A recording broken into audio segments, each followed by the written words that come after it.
Other members of the head table, Miss Agriculture pageant contestants, comrades, Miss Agriculture pageant contestants,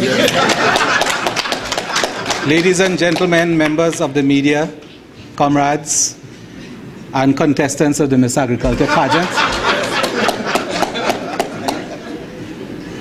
If it's one thing journalists love, and that's to be present when the sources of good copy are present. And I think that this event, over the past 2 days, because our workshop began yesterday, have provided us with such a scenario. A passionate, outspoken minister, a very interesting program covering a wide range of issues of public interest, urgent issues of public interest, and of course Tropical Storm Raphael. But there's another story, there's another looming storm, and that's the kind of storm that brings the kinds of headlines we don't always like to see, even as journalists who write the stories. And that's a looming storm that brings with it the displacement, the marginalization, and the absence of the independence and freedom and sovereignty we as Caribbean people crave.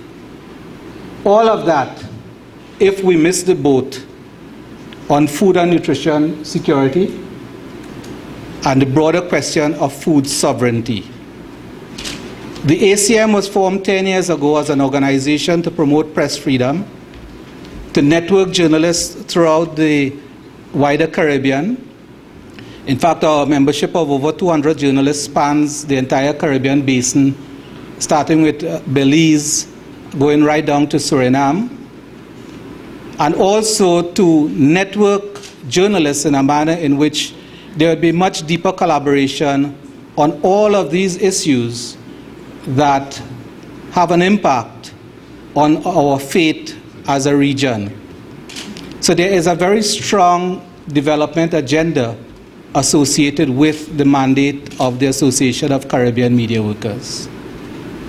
It's therefore quite natural for us to be attracted to an event such as this.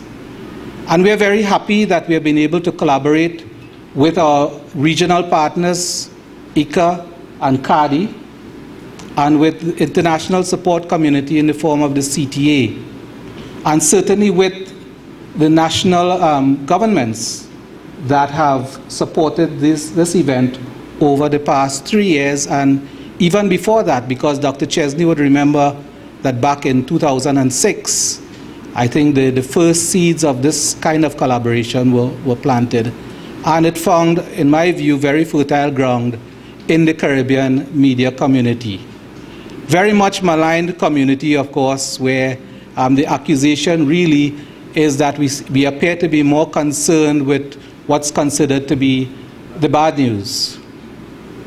But just as we were quite keen to report on our recent success at the World T20 competition, first victory in a major tournament in 8 years it was, we would be very happy to pronounce on the end of the looming storm, the dissipation of this storm.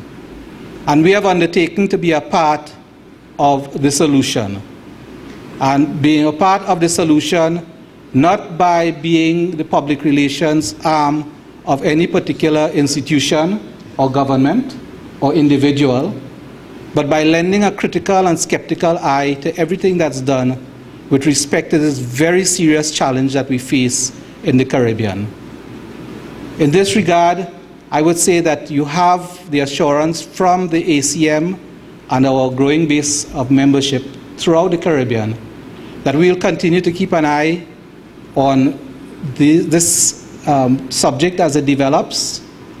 Over the past 2 days, we considered a concrete plan of action. I think that it's significant that this opening ceremony occurs at the end of our event, because it would perhaps signify the beginning of a new level of engagement between the ACM and its regional and international partners on what we consider to be one of the more important issues of our time, an issue of survival, and one in which the people of the Caribbean rely so very heavily on us, upon all of us, whether we're researchers, scientists, farmers, people involved in the marketing of agricultural produce, or members of the media. They rely so heavily on us to do a good job.